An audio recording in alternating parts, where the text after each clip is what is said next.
I hope you didn't sleep, but I have now the task to keep you awake until the cocktails come. But I promise you it will be interesting, like what you see there. You have seen brief of this image probably before, when Michael Hirschberg was talking about. It was for the first time released at Uber. And I tell you, I think you should stay. Where is the, here is the pointer. Should stay until the end, because there are some interesting things to come. A little bit about me, why I'm here, what I'm doing. I do several magazines. 2009, I started electric flying for the first time. I was so fascinated, I went to the Aero show in Friedrichshafen and persuaded them, you have to do something, that's the future. They didn't believe in the beginning, but I was so persistent that in the end, they started the eFlight Expo, which now, this year, we had a full hall, all electric aircraft, and there are several aircraft flying. That's why Brian invited me, and thank you for this. We have a lot of electric going on in Europe. We had, like last year, we had the fly-in at Aero, we had another fly-in in Switzerland, which will be repeated this year. And so what I've done at some point, I had so many electric material that I couldn't put it in my normal conventional magazines anymore, because people said, okay, I buy this magazine, I fly conventional, I don't want electric. So we started kind of electric magazine, which we've done last year or this year at the Aero in 3 languages for the show. And this brings me here because kind of my mission I see at this point to promote electric flying, to get it going, because I liked it so much that at my home airfield, for example, in south of Germany, there is a glider port, and they said, okay, you can fly only either glider, or you have to have a tow plane, or if you're electric, then we will allow you to have a place in the hangar. So I'm looking forward that there will be the aircraft available that I can fly them. This was some highlights now from this year's eFlight Expo at Aero, which there is 2 Siemens was flying, 2 Siemens eFusion were flying this time formation. Actually, it was planned even that they would have 3 planes, because they flew just 1 week before the show for the first time with a hybrid version, and it worked quite well, but safety is first, so they didn't go and fly with it at the show, which is obvious when the aircraft just had its maiden flight. And they presented also some additional news, so you could see how the installation of the hybrid was actually, which is perhaps, as here are a lot of home builders are in the ground and people who are hands-on people, though, to know a little bit more on the engine. It's based on a smart diesel engine, 3-cylinder, 80 horsepower, which is driving actually a generator which is same as the electric motor which is used. So it's a 55 kilowatt generator and a 55 kilowatt motor. Actually, it's the same machine, just used in 2 different ways. Sure, it also has battery power on board. And what is interesting also, that they did not only show the aircraft, they also try now to see the installment around, which you have to have on an airfield. And like Pipistrel already showed such thing last year in combination with the Pipistrel Alpha, which is going to be the training aircraft, which is most probably the first aircraft which is used in electric training around the world very soon. But now you see more, and it was not only Siemens, there was also other people thinking about new ideas. This aircraft is actually the most commercial used certified electric aircraft, and actually the only certified aircraft, the Lange motor glider, which is in sales also already quite a while.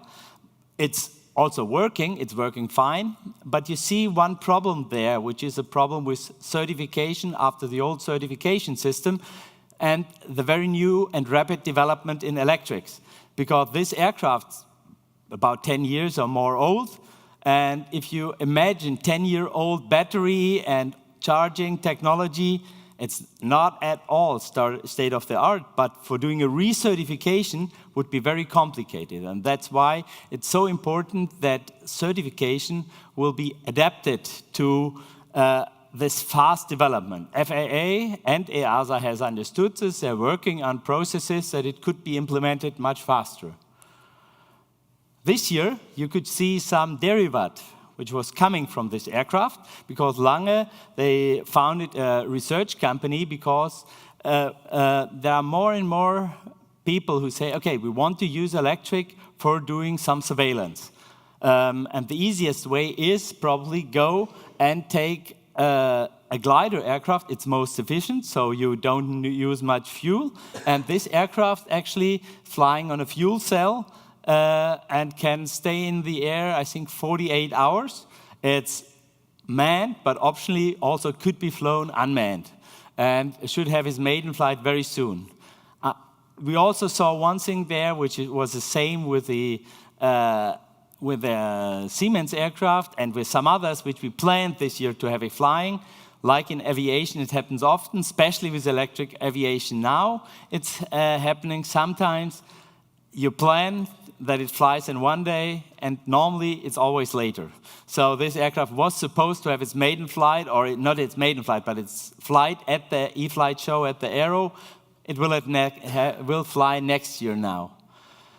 Another thing which happened there at the eFlight show was something which prohibited us to have another, or actually two other aircraft flying there, which were ready to fly, all the paperwork, everything done, which is quite complicated, you can believe me, because it's prototype, so you have to speak with certification offices, with the authorities.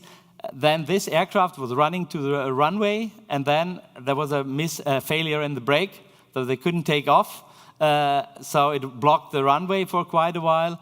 So not only this, so also the second aircraft, which should have its very first flight, because it was just released, Skyleader SL400E, before the show, and wanted to have his maiden flight, could have flown there, didn't fly. But they all will come back and promise to fly next year. So next year we have a quite good schedule and about at least 10 aircraft and probably 1 or 2 vertical takeoff aircraft flying at the Aero there.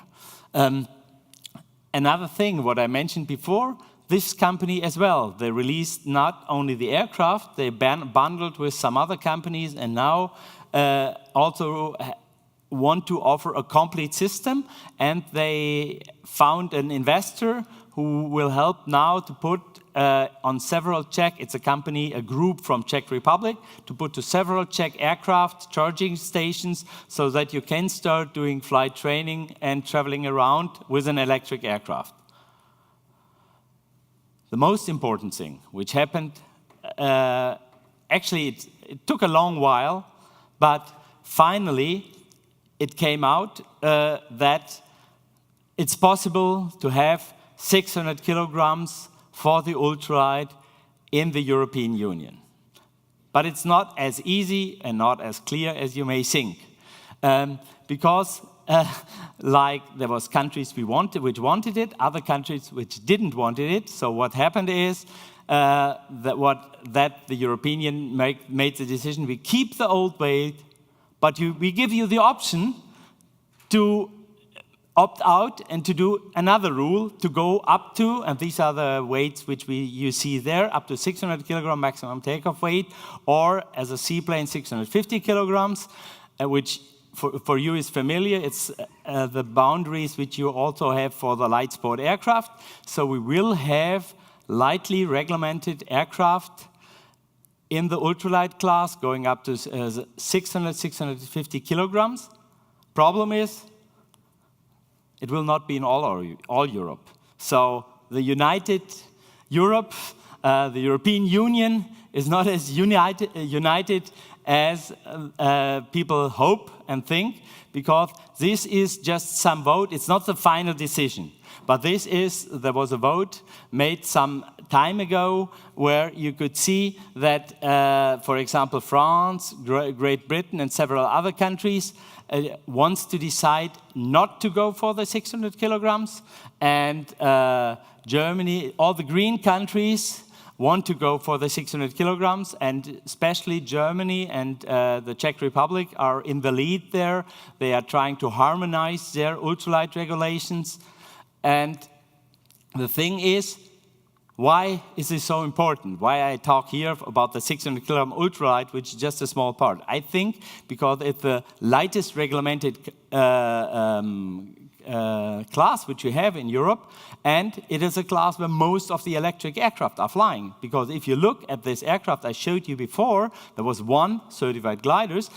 All the others are derived from ultralight or flying in the ultralight class, or in Czech Republic, they had a special class where they said, we basically take the ultralight reglementation, combine it with our national experimental class, and in this ELSA class, they could fly aircraft up to 560 kilograms or even 600 kilograms as ultralight. And this aircraft were flying in Czech Republic, and now will be flying in more countries in Europe, and I expect in perhaps 2 to 3 years, probably also the other countries which were not green on this map will decide to follow on, because I very strongly believe electric aviation is this future. So if, for example, the France want to keep their ultralight alive, they have to go electric. And at this point, and at the battery technology, I think for the next 5 years, if you want to do flying, 450 kilograms is just not enough for a 2-seat aircraft. So I strongly believe that this will be later harmonized. We had a situation like this already some 10, 15 years ago, where there was different ultralight regulations and it was in a way harmonized. Now it's going a little bit apart again. But the good news is that there will be more electric aircraft in the ultralight class flying and coming, especially in the countries like Germany, Czech Republic, and Italy, which are the strongest country with the most manufacturers of ultralight and light sport aircraft anyway. Now let's go through the points here. Why is this so important? Because it is important, you have to get a certified, and not an experimental aircraft, and even if it's certified in the ultralight class, to do flight training. And flight training is the way in where you mostly can use ultralight electric aircraft right now, because we heard from a lot of things discussing here, except you have a very high performance motor glider, traveling in an electric aircraft is not so good because the range is not so high. But flight training is possible, and flight training is actually ideal because you have less noise, you fly near the aircraft, near the airport, and so it's perfect for an environment where you can get hours to people, and they do it with electric aircraft. They learn flying with electric aircraft. So there are several options. Apart from this ultralight class, which will happen in Germany and Czech Republic, there is also the opportunity, which is started last November. Pipistrel achieved the certification, LSA certification for Electro Alpha, and they started flight training already there. Then there are 2 more countries which just for the aero released that they have a permit to fly for electric aircraft for flight training, which is France and Switzerland. And those countries want to continue as next because Pipistrel started to have the permit to fly, not the permit to fly, they're working on the CS LSA certification for the Pipistrel Virus Electro, via the Virus Electro, because the Virus already has the CSA LSA certification. So it's not a full new certification which has to be made with the aircraft. But it's not only in Europe, it's also here in the United States. I think last year we had somebody here talking about the program in Fresno, where it's supposed to be that the people will do more flying electric and will be flying electric here, especially in California. So the first aircraft have been delivered. And what I just heard from Tina, who luckily is here, that it's still in process to getting this exemption for flight training. The aircraft are flying now, yes, but the flight training will start as soon as the exemption is in place. So you're lucky here. So when you live in California, so you may be able to fly around with an electric aircraft very soon. Why I'm telling this? You heard my talk. What the subject of my talk actually was Europe and China. Now I'm talking about United States. The thing is, this all is together, and this is something how I get involved in electric and try to get around the world with electric to connect all the worlds together, because we started 25 years ago a directory with all the light sport certified aircraft. We also have since actually 10 years now, we mark all electric aircraft there with a little green E. And you can see, if you flip through the pages year to year, there are more and more E's for the electric aircraft coming to the market. And we do it in countries, so it's roughly distributed all over the world. Why I say this? Because I want that perhaps some of you, when they want to do something and want to work in electric, it's very important to see what is going on in the rest of the world. Because, for example, there are meetings around the world talking on electric, which one is the eFlight Expo I talked about. There is also, we had an electric flight forum in Beijing, and there was a lot of interest there. There are a lot of companies coming there. And right for this, there now happened about 1 month ago, a dramatic change in the rules in China, because up to now, when you wanted to do flight training, you could not do it with a light sport aircraft, the full flight training. You only could do some hours on a light sport aircraft. Now, they changed. You can do the full flight training program for a private pilot's license on a light sport aircraft. And this means if you have an electric light sport aircraft, you can do the full flight training. And this, in the environmentally sensitive China, is very important. It will support the general aviation, the flight training, and it will support the electric flying, because there will be Chinese money invested into electric aircraft. And again, I'm not a pipistrel promoter, but they are ahead there, because they already signed a contract and they are starting a production of electric aircraft. And the Chinese people, the first aircraft they will build there are Electro Alpha and the Taurus hybrid. So there will become electric aircraft, and this aircraft will be able, these people who buy the electric aircraft will be able to use them in flight training. So the dates I recommend you would be April, the 2nd and 4th, and there is, unluckily, because I was updating just right now, it's the 2nd to 4th November. Sorry, I forgot the November in there. So it's in November this year, there is Electric Light Forum in Beijing, and in April we will have the 10 to 13, there will be the next eFlight Expo at the Aero. So the thing I really can recommend you, if you want to see more electric, you have to travel and talk. Talk with the people, get the information. That's the only way how we really can achieve more working together. And this working together is very important, and that's why I'm so thankful to Brian, what he's doing over the years here. And I have seen, because I know all the people,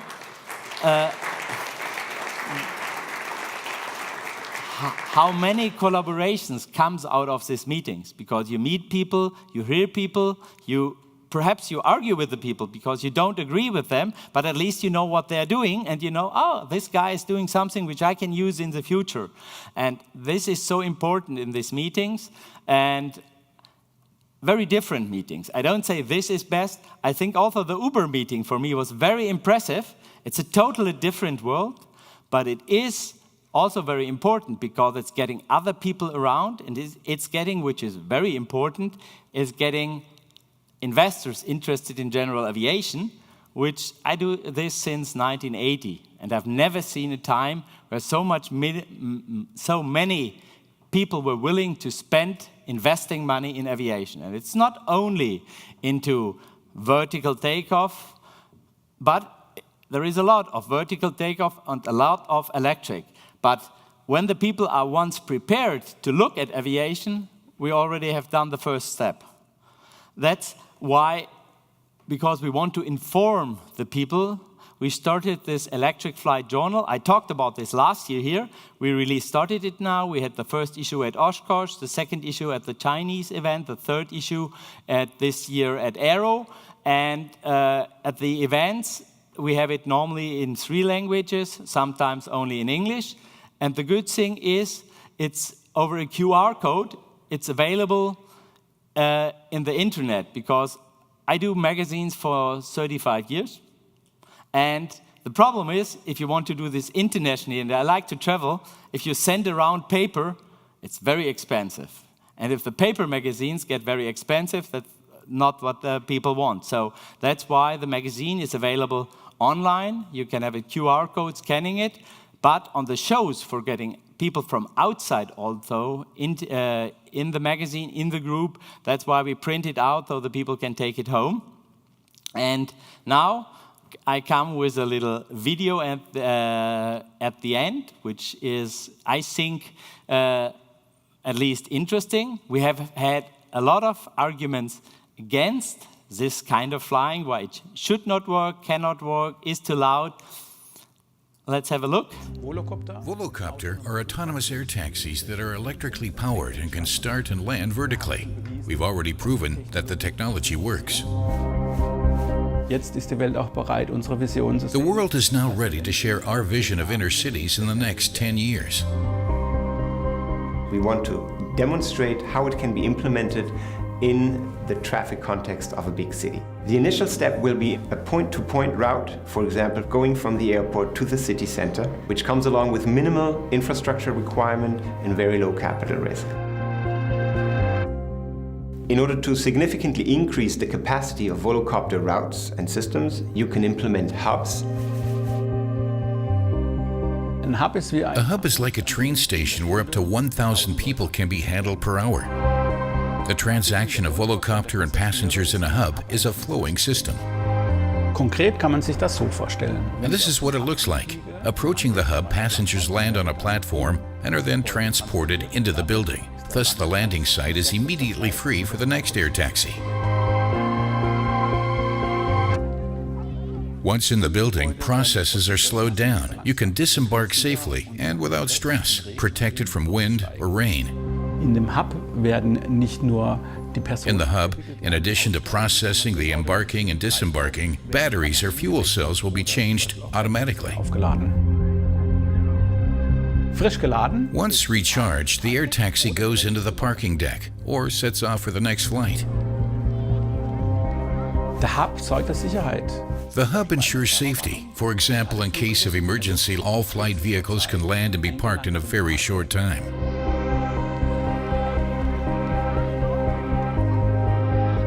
Lufttaxis werden Air taxis will be a further element of local public transport and will relieve the whole system in megacities. We can also build ports, for instance on top of tram stations, and connect the different means of public transport. Und das Tolle an diesem System ist, And the great thing about this system is the on-demand ports, meaning you can call an air taxi on demand at my hotel or at a company that has its own port. der Vorteil von einem On-Demand-Port ist, The advantage of an on-demand port is that it can be built at very low costs, or existing helicopter pads can be used as ports.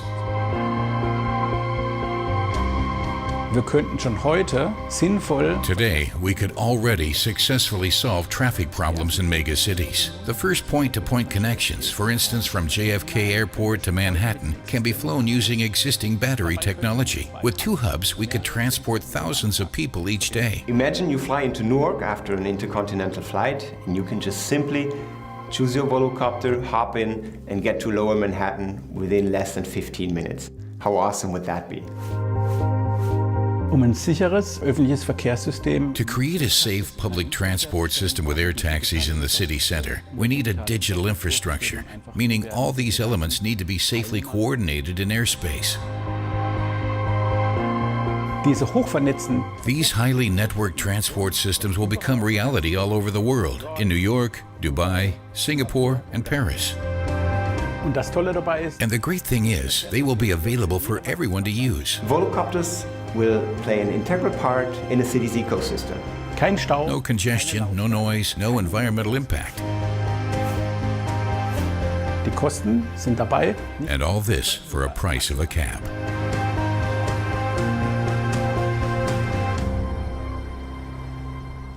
As you saw the last name, it's a promo video of Volocopter. It's not that I say this is what's going to happen. I also don't say what Uber says is going to happen, but we have to see that there is a very strong change inside the aviation world like it hasn't been for the last decades. And this is not because there is electric. I also think it's not because there is autonomous flying only. And it's not because all these things has been there before. It's also not because there has been now it's possibility of exchanging big data in a fast and safe way, or will come. It is because all of these things come together at the same time where environmental problems are getting greater, and this may be a solution.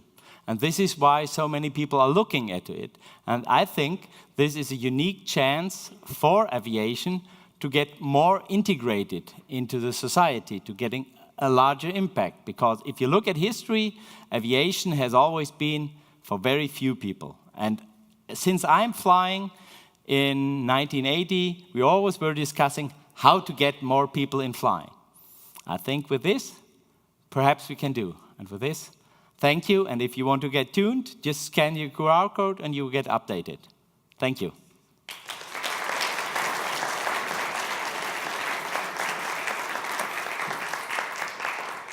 How do we get a copy of that fantastic video to share it? Is it one of those websites? I think it's on the website. If not, I'll send you the link. I can send you the link. Which one? We can put it on our website.